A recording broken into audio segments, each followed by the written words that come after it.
CM Yogi Adityanath जनसभा को संबोधित कर रहे हैं। क्या कुछ कह रहे हैं, सुनते हैं। जी,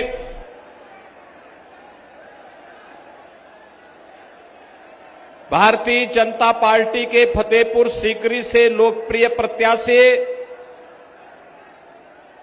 किसान मोर्चा के राष्ट्रीय अध्यक्ष श्री राजकुमार चाहर जी, जिलाध्यक्ष भारतीय जनता पार्टी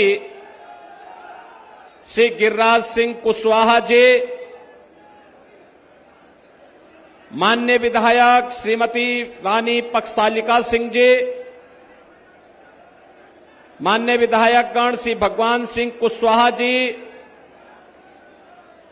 छोटेलाल वर्मा जी,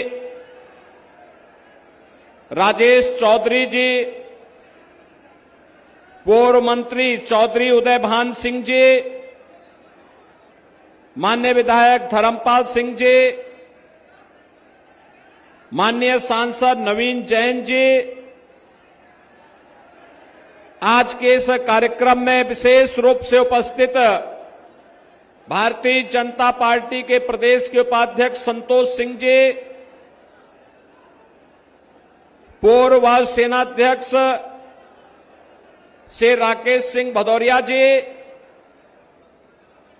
जिला पंचायत अध्यक्ष भारतीय जनता पार्टी के डॉक्टर मंजू भदौरिया जी, आज के इस कार्यक्रम में उपस्थित भारतीय जनता पार्टी, राष्ट्रीय लोकदल, निषाद पार्टी और अन्य सभी सहयोगी दलों के हमारे पदाधिकारीगण, भारी संख्या में करावली विधानसभा क्षेत्र में उपस्थित इस क्षेत्र के सभी मेरे उपस्थित बहनों और भाइयों, इस ऐतिहासिक और पौराणिक क्षेत्र को कोटि कोटि नमन करते हुए मैं आप सबका हृदय से अभिनंदन करता हूं। बहनों और भाइयों, ये पूरा क्षेत्र ब्रज भूमि का भाग है। गिरिराज महाराज की बड़ी कृपा इस पूरे भूभाग पर है। दुनिया यहां के रज रज में कृष्ण कन्हैया का दर्शन करती है और आपका सौभाग्य है कि इस धरती पर रह करके जीवन यापन करके आप सभी लोग भारत माता की सेवा करने में लगे हैं। और इससे अच्छा उदाहरण क्या हो सकता है। किसी माटी के लाल श्री RKS भदौरिया वायुसेना के अध्यक्ष के बाद अब भारतीय जनता पार्टी के साथ मिलकर के आप सबके लिए कार्य करने के लिए तत्पर हैं। बहनों और भाइयों, ब्रज भूमि का भी अब नंबर आने वाला है।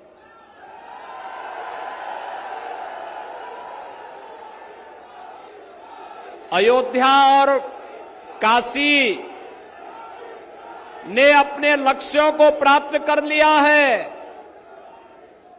अब तो बारी आप ही की है। अब विकास के लिए आपको कहीं कोई तरसाने की हिम्मत नहीं कर पाएगा, क्योंकि अब तो आगरा में भी आपका अपना एयरपोर्ट बन रहा है। आगरा भी गंगा जल का सेवन कर रहा है और हर घर नल की योजना भी लागू हो रही है। बहनों और भाइयों, मुझे बताइए, आपने रामनवमी के दिन देखा होगा भगवान राम का सूर्य तिलक हुआ था। देखा ना? देखा ना? देखो, एक तरफ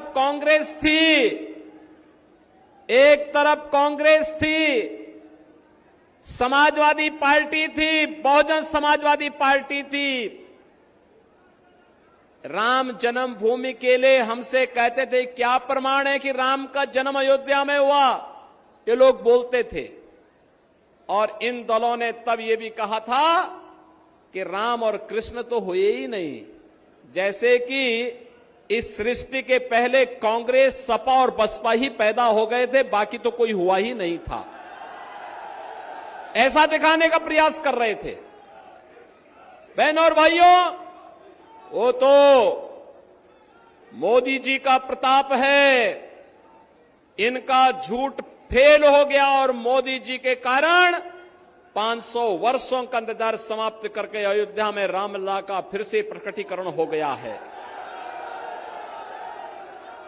और अयोध्या में रामलला के भव्य मंदिर के शिलान्यास के लिए भी प्रधानमंत्री जी गए, प्राण प्रतिष्ठा के कार्यक्रम के लिए भी प्रधानमंत्री जी गए, और उस दिन का भी उनका वह भावुक चित्र देखा होगा आप सबने, जब सूर्य तिलक होते हुए प्रधानमंत्री जी भले ही अयोध्या में नहीं थे, उनका मन अयोध्या में था कि हमारे रामलला का भव्य मंदिर बनने के बाद 500 वर्षों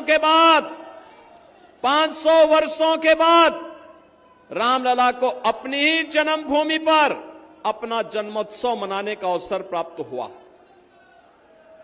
बहनों और भाइयों, आज जो भारत को सम्मान मिल रहा है, जो भी कौम अपनी विरासत का सम्मान करेगा उसको दुनिया के अंदर सम्मान मिलेगा। भारत ने साबित कर दिया है, भारत ने साबित कर दिया है।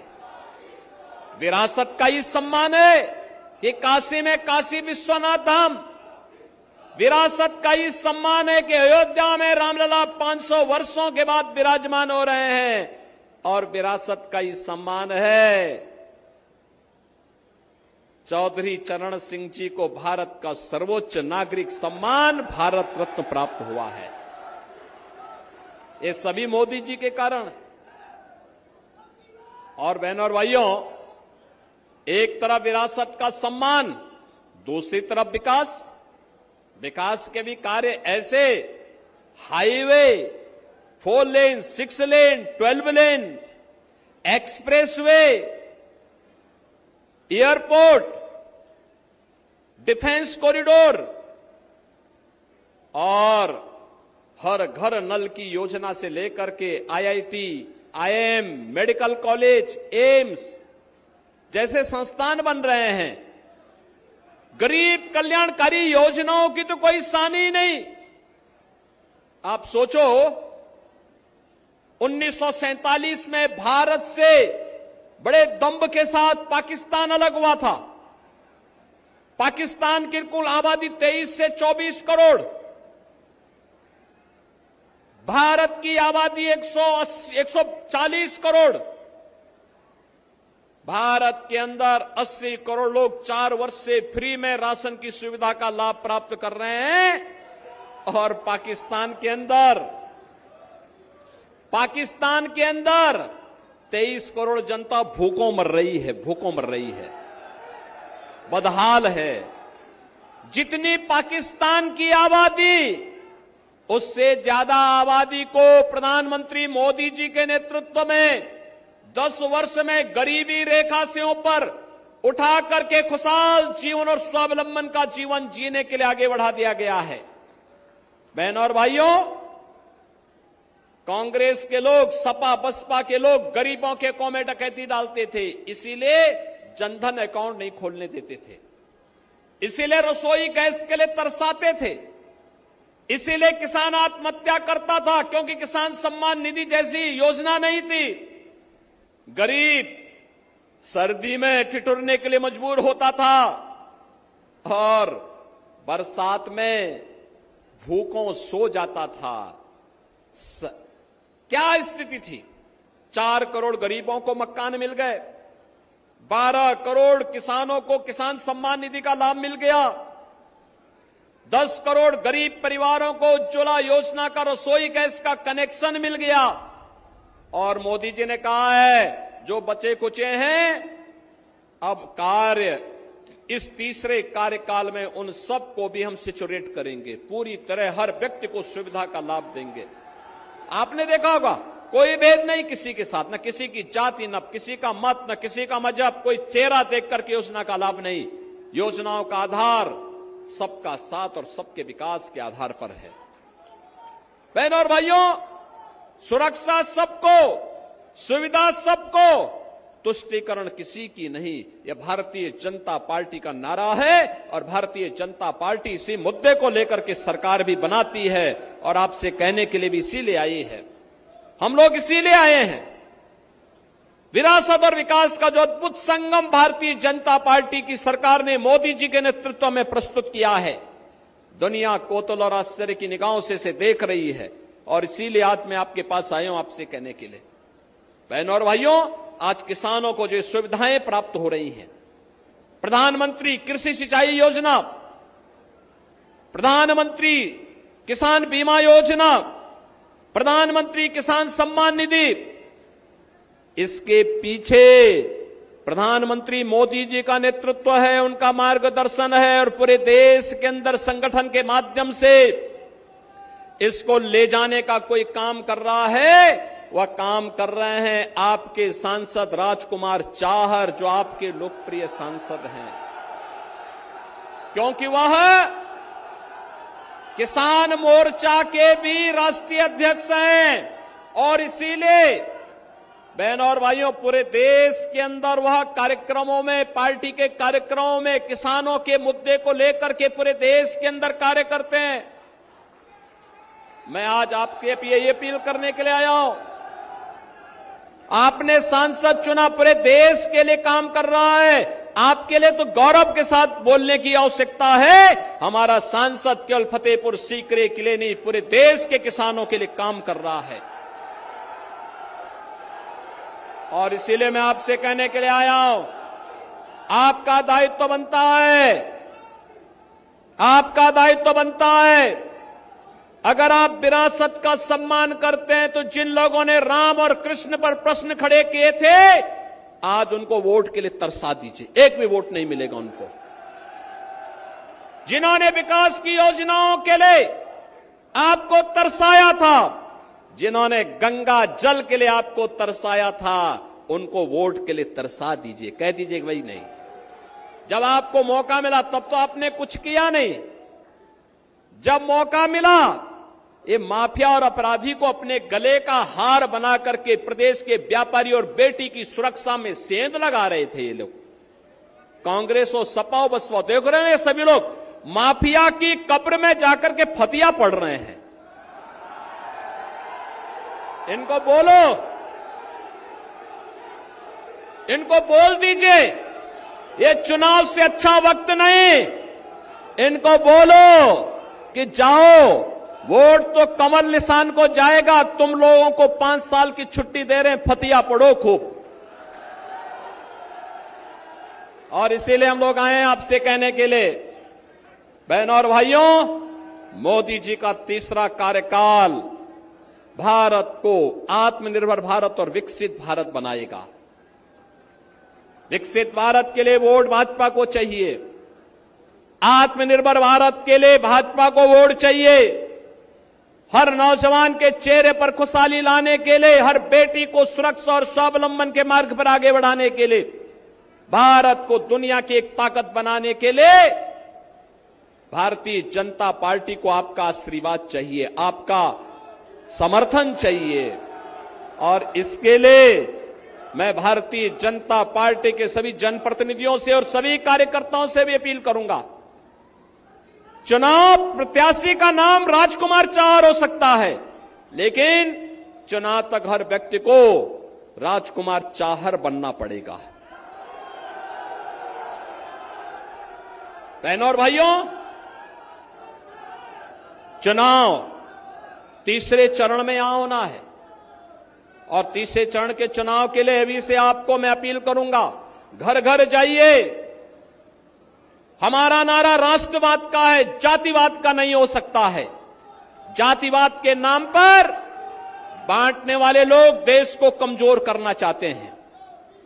देश को कमजोर करने वाले जो जाति के नाम पर और परिवार के नाम पर सामाजिक ताने बाने को छिन्न भिन्न करना चाहते हैं, ये देश को कमजोर करने वाले लोग हैं। इन लोगों से सावधान रहिए। और मैं फिर आपसे कहूंगा कि माफिया और अपराधी के साथ, देखो अयोध्या में रामलला का भी दर्शन करवा रहे हैं, तो माफिया और अपराधी का राम नाम सत्य है भी करवा रहे हैं। दोनों काम एक साथ चल रहा है। और ये जो अद्भुत संजोग है इसलिए है क्योंकि भारतीय जनता पार्टी की सरकार है।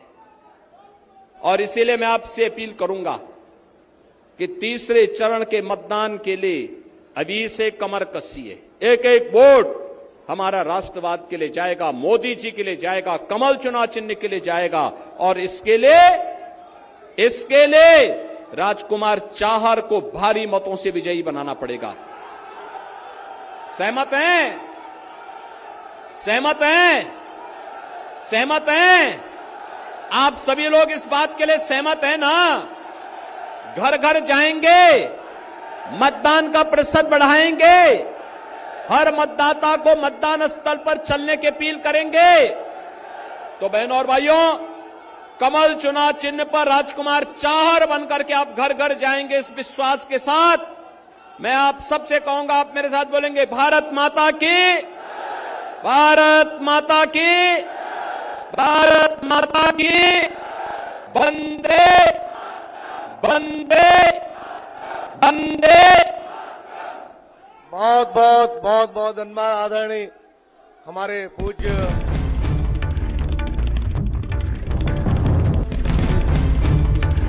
देखिए, अगर आगरा के किरावले में सीएम योगी आदित्यनाथ की जनसभा, बड़ा बयान सीएम योगी आदित्यनाथ की तरफ से। भारत तेजी के साथ विकास कर रहा है।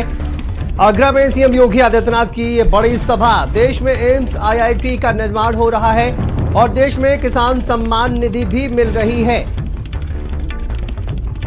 जनसभा में सीएम योगी आदित्यनाथ का यह बड़ा बयान। आगरा के किरावली में सीएम योगी आदित्यनाथ की जनसभा, जहां पर सीएम योगी आदित्यनाथ का यह बड़ा बयान सामने आया। भारत तेजी के साथ विकास कर रहा है। देश में एम्स और आईआईटी का निर्माण किया जा रहा है। देश में किसान सम्मान निधि किसानों को मिल रही है। सीएम की तरफ से यह बड़ा बयान। आगरा के किरावली में सीएम योगी आदित्यनाथ ने जनसभा को संबोधित किया।